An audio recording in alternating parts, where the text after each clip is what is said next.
Assalamualaikum warahmatullahi wabarakatuh. Saya Marsandarani dari 12 Perhotelan 2. Pada tugas ujian praktek hari ini saya akan membacakan artikel opini vaksinasi COVID-19. Virus COVID-19 pertama kali terjadi di kota Wuhan, Cina, terjadi pada bulan Desember 2019 dan masuk ke Indonesia pada bulan Maret 2020. Belum lama ini vaksin COVID-19 sudah ditemukan, bahkan beredar isu-isu yang kurang mengenakan, seperti ada yang terkena penyakit lumpuh, bahkan ada yang meninggal. Nah, dari berita-berita isu yang belum jelas itu menjadi ketakutan tersendiri bagi warga negara Indonesia.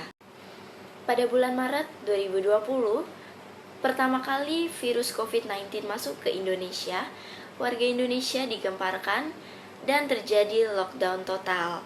Nah, pelajar tidak bisa bersekolah secara tatap muka, orang-orang bekerja mulai dibatasi dan ada yang work from home. Pada saat itu hand sanitizer, masker, stoknya itu menipis di mana-mana dan tidak ada yang menjual. Sekalinya ada yang menjual dengan harga yang tidak wajar. Dan orang dengan perasaan ketakutan, mereka jarang keluar rumah, mereka sering memakai masker dan lebih sering mencuci tangan.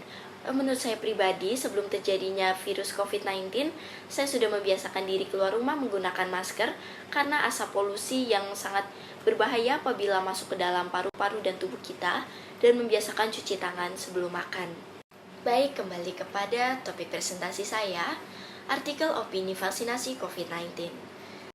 Apabila suatu vaksin sudah diuji coba dan ternyata ampuh dan aman, maka masyarakat akan percaya menggunakannya dan tidak ada rasa takut atau kecemasan.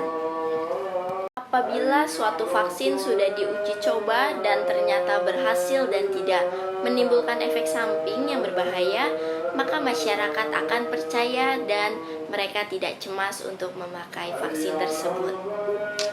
Efikasi pada dasarnya menilai beberapa besar vaksin dapat mencegah terjadinya suatu penyakit dengan membandingkan jumlah orang yang tertular dengan kelompok yang mendapat vaksin dibandingkan dengan kelompok yang mendapatkan suntikan placebo.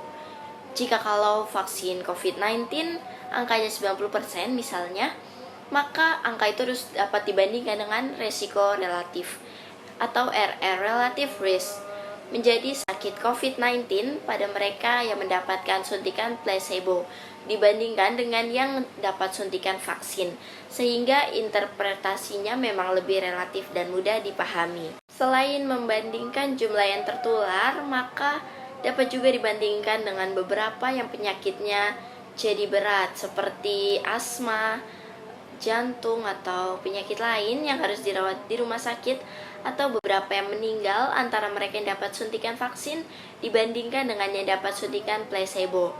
Karena membandingkan jumlah yang dihubungkan dalam keadaan yang jelas atau tertular atau masuk ke rumah sakit, bahkan meninggal, maka angkanya akan lebih mudah didapat dan dilaporkan, juga lebih mudah dimengerti oleh masyarakat luas. Di pihak lain, penilaian imunogenesitas didasarkan pada jenis respon imun yang dihasilkan vaksin itu pada tubuh seseorang. Cara penilaian dan perhitungannya cukup kompleks, terlebih pada virus SARS-CoV-2 yang memang merupakan infeksi yang baru mulai ditemukan pada 31 Desember 2019. Sedikitnya ada 2 tantangan yang dihadapi para pakar menilai imunogenesitas vaksin. Bahkan di sosial media sedang ramai berita seorang ibu menteri yang menolak untuk divaksin karena dia lebih memilih untuk membayar denda dibandingkan untuk membayar vaksin.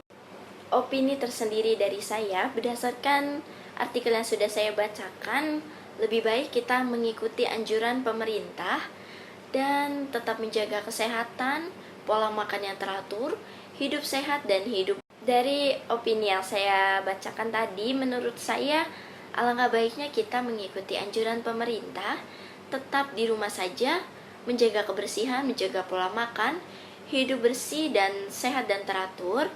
Jangan lupa untuk berolahraga dan meningkatkan imunitas daya tahan tubuh. Karena pada bulan ini terjadi lagi PSBB ketat di daerah Jakarta, maka kita harus tetap jaga diri kita dan keluarga kita serta menjaga kebersihan diri kita. Sekian dari saya. Wassalamualaikum warahmatullahi wabarakatuh.